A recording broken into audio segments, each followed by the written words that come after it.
headlines, Kuwait celebrates the 10th anniversary of its liberation from the Iraqi occupation on the 26th of February 1991. The U.S. Secretary of State departs from Kuwait after meeting with the country's leadership. Israel's Prime Minister-elect expresses optimism over forming a coalition government. And Indonesia announces more battalions to be sent to troubled Borneo.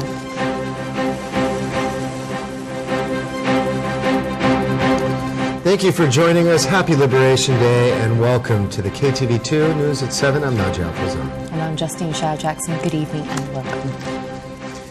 At the top of the news this evening, the state of Kuwait celebrates today the 10th anniversary of liberation, which marks the expulsion of invading Iraqi forces from the country. 10 years ago, on February 26, 1991, the coalition forces arrived victorious in Kuwait, declaring the liberation of the nation after 7 months of Iraqi occupation. The Ministry of Information seizes this blessed opportunity to congratulate His Highness the Emir and His Highness the Crown Prince and Prime Minister, as well as the people of Kuwait. The ministry also prays to God Almighty to protect the nation and boost its security, as well as for mercy on our martyrs and to hasten the release of our POWs. The Ministry of Information also recalls with appreciation the principled stance adopted by brotherly and friendly nations in support of the Kuwaiti just cause. Kuwait celebrated today the 10th anniversary of its liberation from the vicious Iraqi invasion on the 2nd of August 1990, when the entire world community stood united in its refusal and indignation at such a barbaric act. An act that will always scare the history of the region and continues to have its negative toll on the Arab world. During the period of occupation from the 2nd of August 1990 till February 26, 1991, the Kuwaiti diplomacy succeeded in uniting the international community in one common stance: the complete refusal of the invasion and the commitment to free Kuwait with all possible means. Both options were left open: the diplomatic solution or the use of force. For 6 months, all diplomatic means were exhausted. The war option was to be the last resort.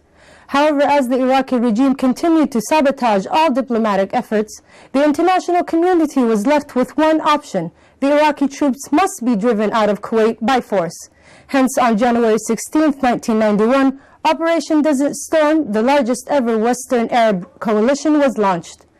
On February 26, 1991, Kuwait was liberated. Today, Kuwait has rebuilt itself once again and is playing its role in the international community. Kuwaiti citizens today held a celebration to mark the occasion.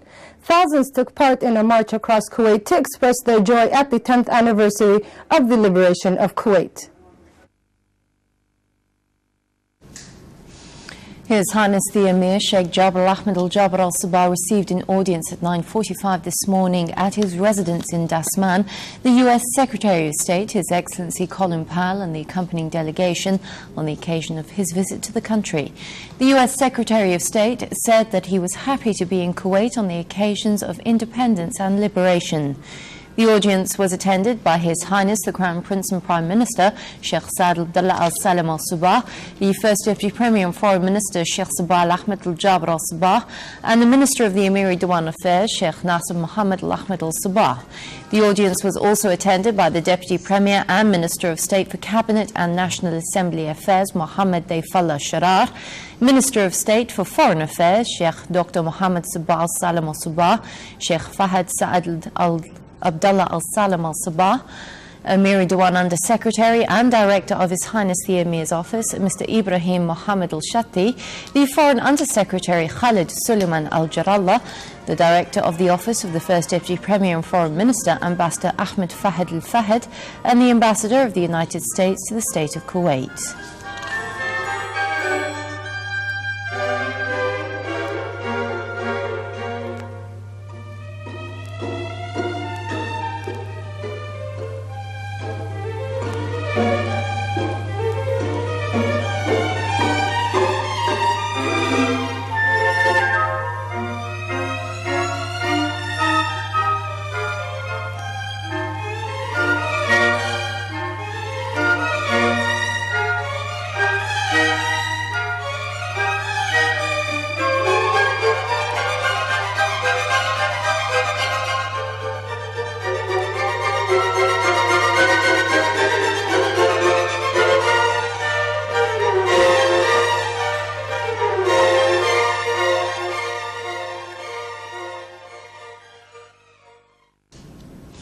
The First Deputy Premier and Foreign Minister Sheikh Sabah Ahmed Al-Jabr Al-Sabah received the U.S. Secretary of State Colin Powell today.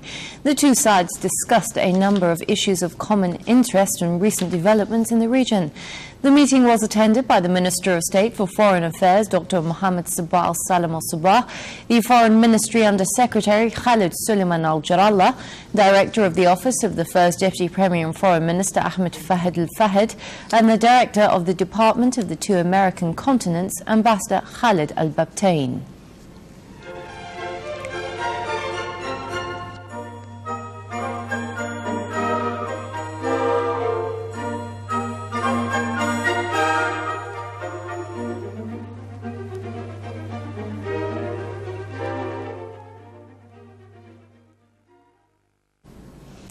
The U.S. Secretary of State Colin Powell has left the country earlier today, heading to the Kingdom of Saudi Arabia, where he will meet the custodian of the two holy mosques, King Fahd bin Abdulaziz Al Saud.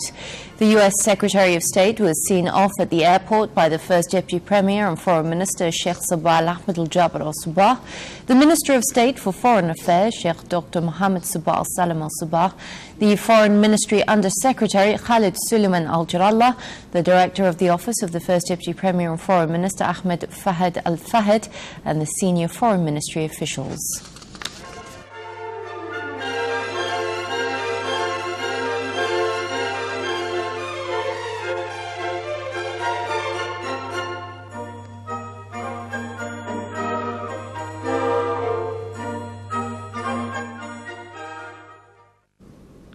We continue with local news and U.S. Secretary of State Colin Powell, who reaffirmed today that Iraq was still being contained and that the U.S. would continue to protect Kuwait from any aggression. The Secretary of State, who headed the U.S. Joint Chiefs of Staff 10 years ago, took part in a U.S. Embassy celebration marking the 10th anniversary of the liberation of Kuwait. The celebration was attended by the First Deputy Premier and Foreign Minister, Sheikh Sabah Ahmed Al-Jabr Al-Sabah. The First Deputy Premier and Foreign Minister Sheikh Sabah Ahmed Al-Jabr Al-Sabah reiterated in a speech on the 10th anniversary of liberation the appreciation of the state of Kuwait to the brotherly and friendly nations that supported the country during the Iraqi invasion. Sheikh Sabah underscored in his speech, which came during a celebration held at the U.S. Embassy, the role of the United States in leading the coalition forces during Desert Storm operation. Sheikh Sabah also said Iraq still refuses to comply fully with all UN Security Council resolutions. He said the Iraqi regime still presents a threat to the state of Kuwait and other countries in the region. He added that 10 years after liberation, the Iraqi regime still holds the Kuwaiti and other nations' POWs with total disregard to their plight and the suffering of their families. A statement was delivered earlier by U.S. Secretary of State Colin Powell in which he condemned Iraq for its refusal to set free the POWs and end their human ordeal. 10 years ago, we stood together. Ours was a noble cause. It still is.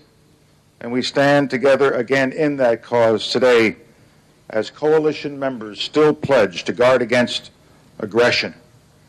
Today, Kuwait occupies its rightful place among the nations of the region and of the world. It is free, it is prosperous, and it has a wealth of friends and allies. While Iraq, the aggressor, sits stranded, trapped in a prison of its own making, its people and children put at risk by a regime which also puts at risk the people and children of the entire region by threatening to rebuild its army and manufacture weapons of mass destruction. We want the world to know that our quarrel is not with the people of Iraq. It is with the regime in Baghdad, and we look forward to the day when Iraq may be welcomed again into the family nations and its people are free, and that day will ultimately come.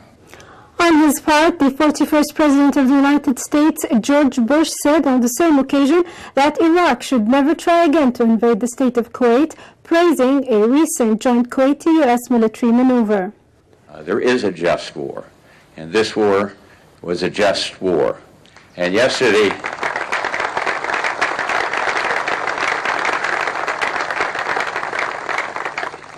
we went out and saw some joint maneuvers that both General Schwarzkopf and General Scowcroft told me were beautifully run, beautifully executed. And the man in Baghdad, I wish he'd been there to see this.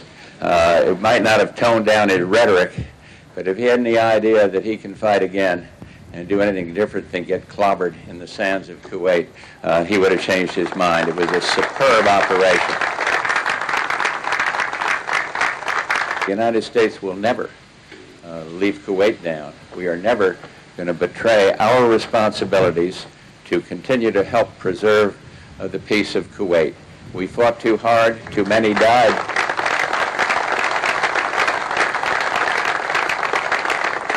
Too many died to make it happen. So I would simply say to those Kuwaiti soldiers, you're not alone, you never will be. Finally, the commander of the Operation Desert Storm, retired General Norman Schwarzkopf, expressed in a statement his best wishes to the Kuwaiti people on this occasion. We are here to honor the heroes' heroes, and we can only say to them, soldiers, sailors, airmen, Marines, Kuwaiti military, thank you. Thank you for serving your country so well and mankind. And may you rest forever in peace. Thank you. At the end of the ceremony, the U.S. Secretary of State, Colin Powell, laid a wreath for 293 American service personnel who laid down their lives during Desert Storm. Former British Prime Minister Lady Margaret Thatcher visited this morning the Scientific Centre, where she toured the premises' scientific sections. Lady Thatcher was accompanied by the Information Minister, Sheikh Ahmed Fahd Al-Ahmed Al-Sabah.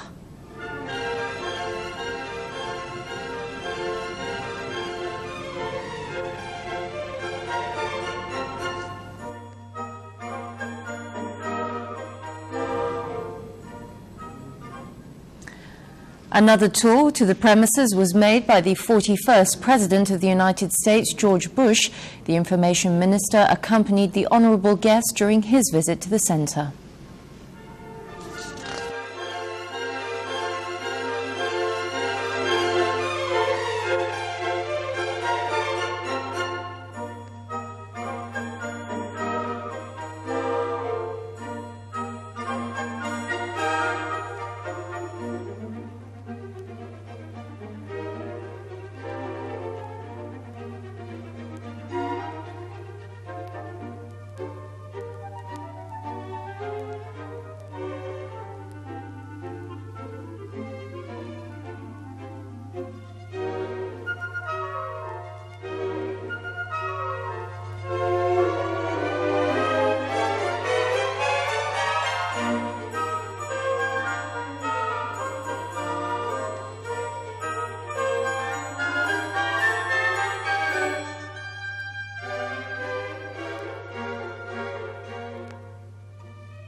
In regional news, Israeli Prime Minister-elect Ariel Sharon has expressed optimism over his goal of forming a coalition government.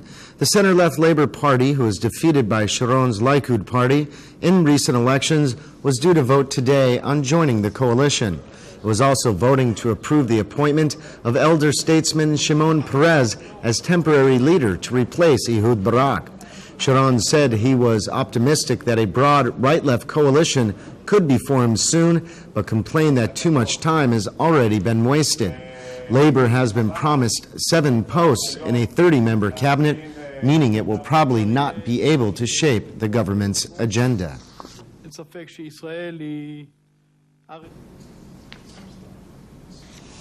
European Union foreign ministers today pledged 60 million euros, approximately $54 million in emergency budgetary aid for the Palestinian National Authority, but said additional funds were needed to prevent the administration from economic collapse.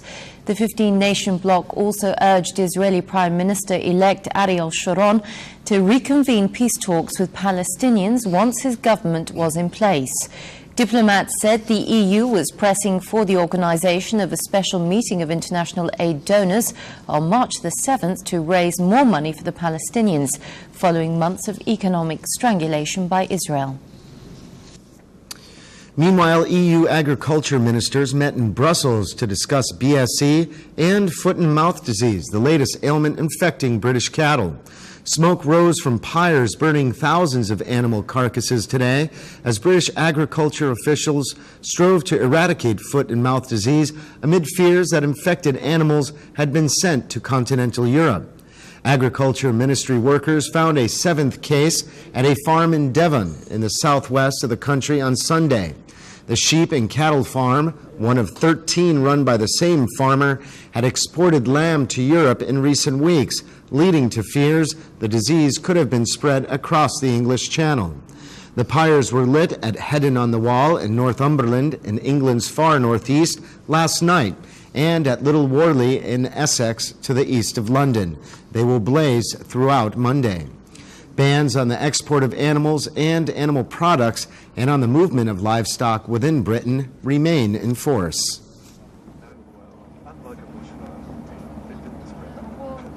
Before 9 o'clock.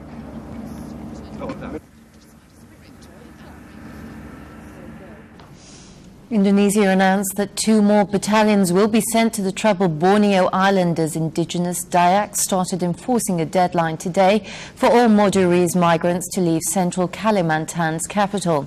The Indonesian Chief Security Minister said that another 2 battalions of police and army troops would be deployed to back up 3 battalions already deployed in the violence-torn district of Sampit and nearby areas.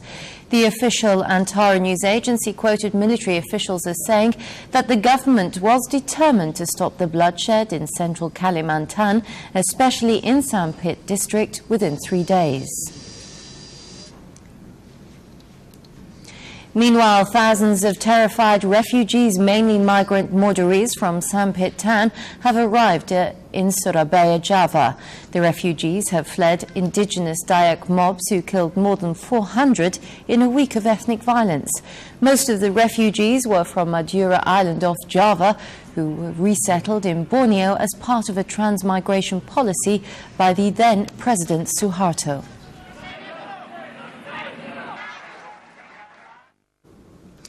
The United Nations top human rights official arrived in Beijing for discussions on China's controversial re-education through labor system today, as dissidents urged her to press for the release of a jailed democracy activist.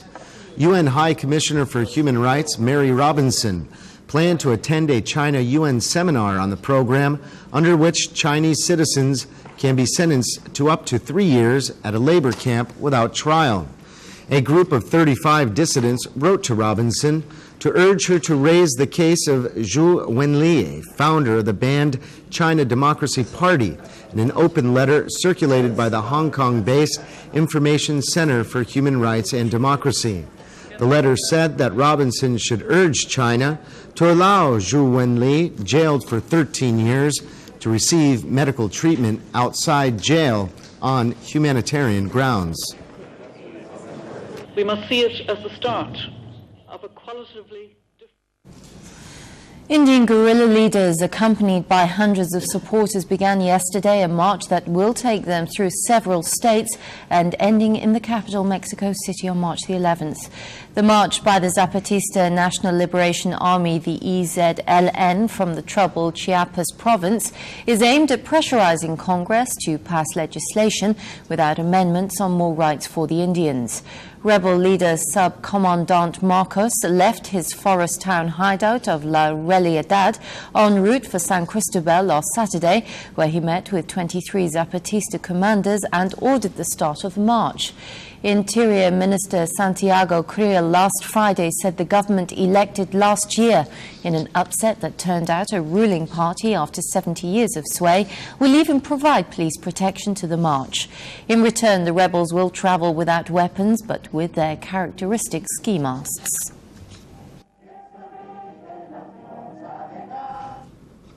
Scott Waddell, the commander of the U.S. submarine that struck and sunk a Japanese fishing boat, killing 9 people, expressed his sincere regret in a statement yesterday.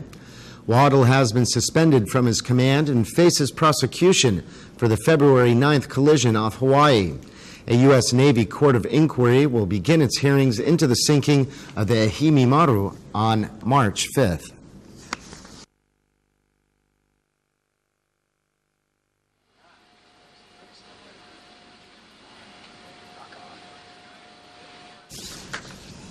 The world's 5th biggest car maker, Daimler Chrysler AG, today unveiled a sweeping overhaul of its global operations, with its U.S. unit Chrysler suffering losses for the 4th quarter last year of $1.3 billion.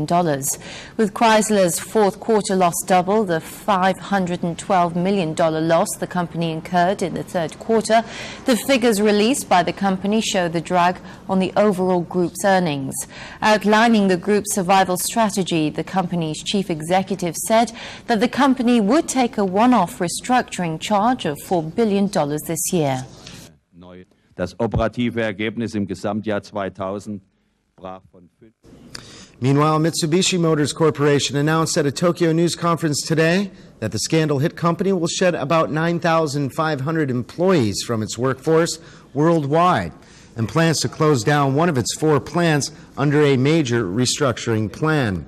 The vice president said that the program will be a milestone in the history of Mitsubishi Motors, leading to an operating profit of 4.5% by the year 2003.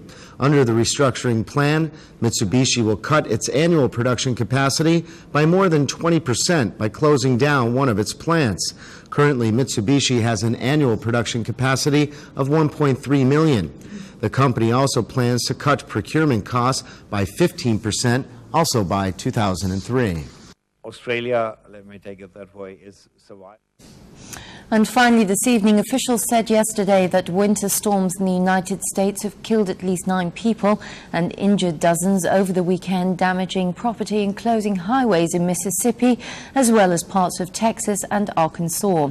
In Mississippi, police said about 30 people were injured by the tornado, with some taken to hospital in Tupelo. Several people were listed in critical condition. The same storm system hit parts of Texas and Arkansas and destroyed houses and a church in Bolivar and Leflore counties in western Mississippi.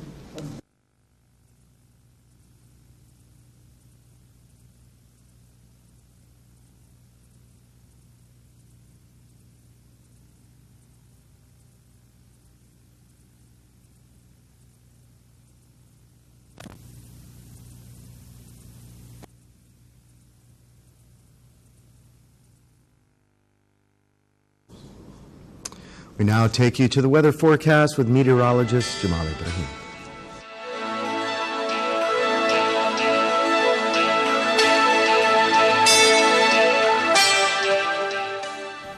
Good evening, everybody. We take on a quick tour with our weather forecast. Northwesterly wind, very nice weather expected for next 72 hours. Light variable to light northwesterly, maximum of 25 degrees with a minimum of 6 degrees Celsius, and Abdali 26 and 6. Warba, Wabian, Failaka Islands 24 and 7 degrees. Garo, Kubbar, Maradim 23 and 8 degrees for the minimum.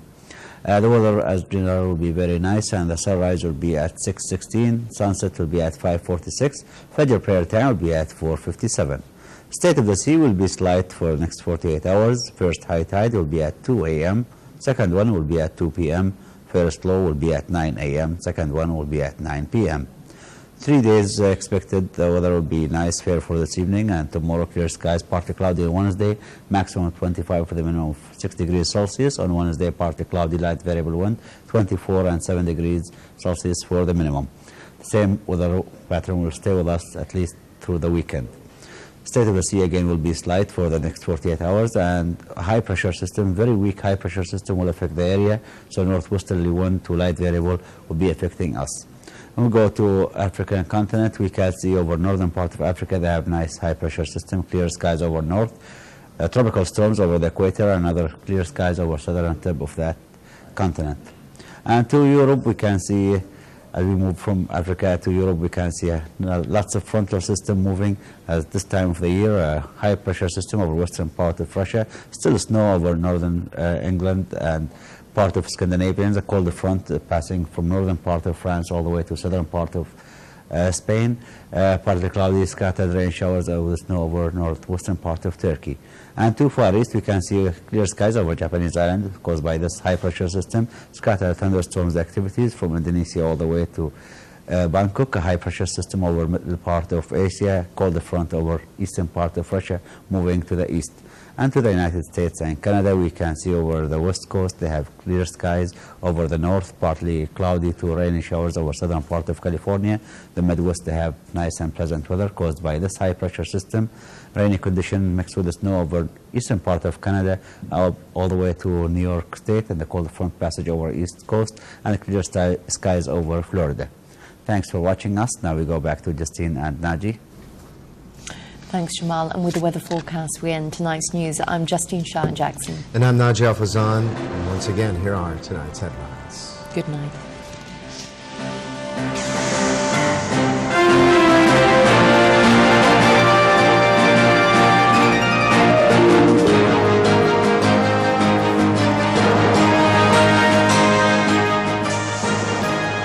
In the headlines, Kuwait celebrates the 10th anniversary of its liberation from Iraqi occupation on the 26th of February 1991. The U.S. Secretary of State departs from Kuwait after meeting with the country's leadership. Israel's Prime Minister-elect Ariel Sharon expresses optimism over forming a coalition government. And Indonesia announces more battalions are to be sent to troubled Borneo.